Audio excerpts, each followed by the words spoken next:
So-called treatments included, but were not limited to, breast exams, stretching me while he would lay on top of me with his penis on my crotch, massaging me in very intimate places, and even placing his ungloved hand into my anus and vagina in order to get my hips to pop back in place and relieve my back pain. When I came forward in August 2016, I was attacked on social media. People did not believe me. Every day after that, more women and young girls were coming forward. I wasn't alone.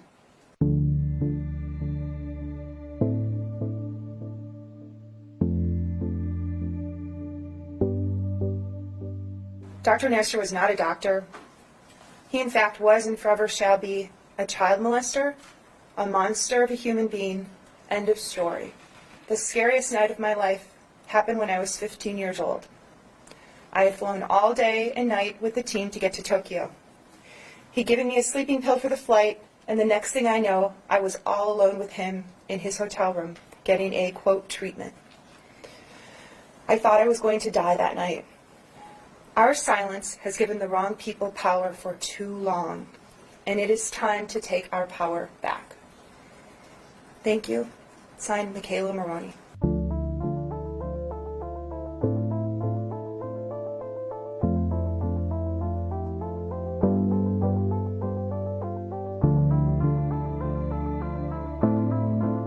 Who was the doctor that USAG sent to keep us healthy and help us get through? The doctor that was our abuser. The doctor that is a child molester. Nobody was even concerned whether or not we were being sexually abused. I was not protected, and neither were my teammates. Larry Nassar is accountable. USA Gymnastics is accountable. The U.S. Olympic Committee is accountable. I am here to face you, Larry, so you can see I've regained my strength, that I'm no longer a victim, I'm a survivor. Your abuse started 30 years ago, but that's just the first reported incident we know of. If over these many years just one adult listened and had the courage and character to act, this tragedy could have been avoided. For this sport to go on, we need to demand real change, and we need to be willing to fight for it. It's clear now that if we leave it up to these organizations, history is likely to repeat itself.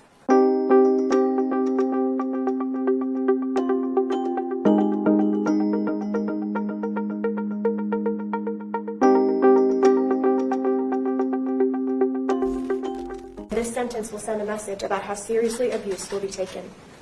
So I ask, how much is a little girl worth? Victims were silenced, intimidated, repeatedly told it was medical treatment, and even forced to go back for continued sexual assault. When I came forward in 2016, I brought an entire file of evidence with me, and the MSU PD handled it beautifully. But MSU officials were a different story. Because the response of Dean William Strample was to send an email to Larry that day and tell him, quote, "Good luck, I am on your side."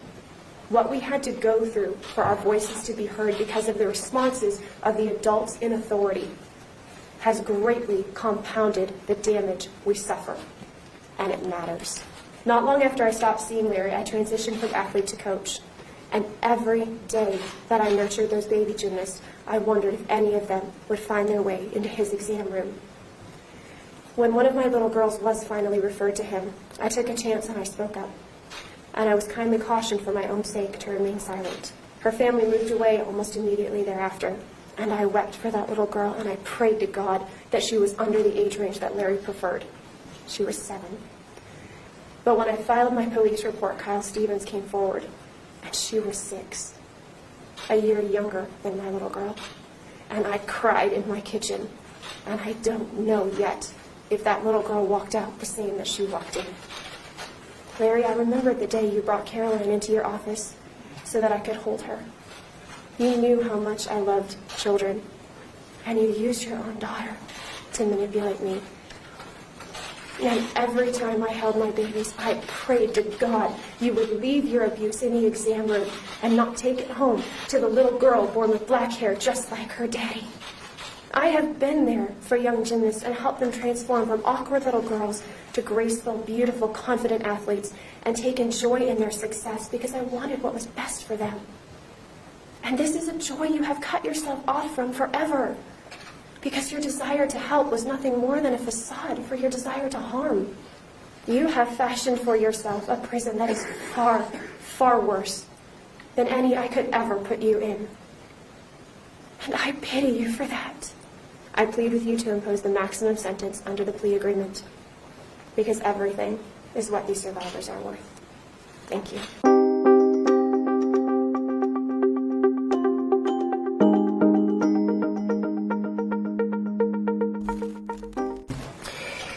Your words these past several days, your words, have had a significant emotional effect on myself and has shaken me to my core. I also recognize that what I am feeling pales in comparison to the pain, trauma, and emotional destruction that all of you are feeling. There are no words that can describe the depth and breadth of how sorry I am for what has occurred. An acceptable apology. Sir, you need to stay at the microphone or they can't hear you. An acceptable apology to all of you is impossible to write and convey. I will carry your words with me for the rest of my days.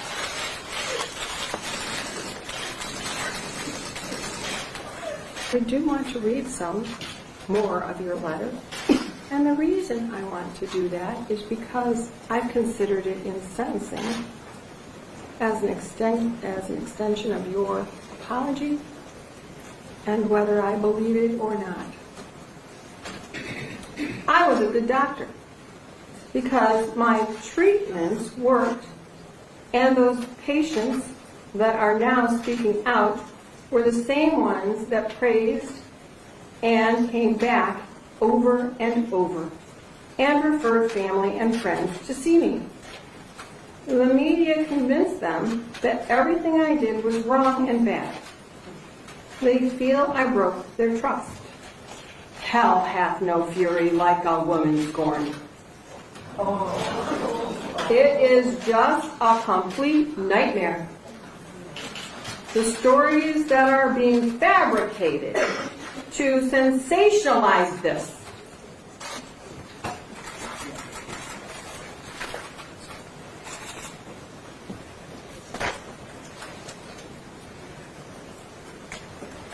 Would you like to withdraw your plea? No, Your Honor. Because you are guilty, aren't you? Are you guilty, sir? I said my plea, exactly.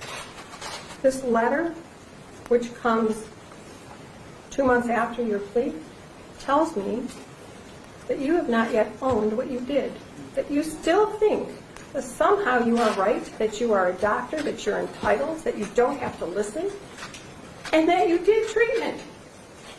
I wouldn't send my dogs to you, sir. It was not treatment, what you did. It was not medical. There is no medical evidence that was ever brought. Sir, you knew you had a problem. That is clear to me. You knew you had a problem from a very young age, even before you were a doctor. You could have taken yourself away from temptation. But you decided to not address what's inside you that causes this control urge, that causes you to be a sexual predator. Sir, I'm giving you 175 years, which is 2,100 months.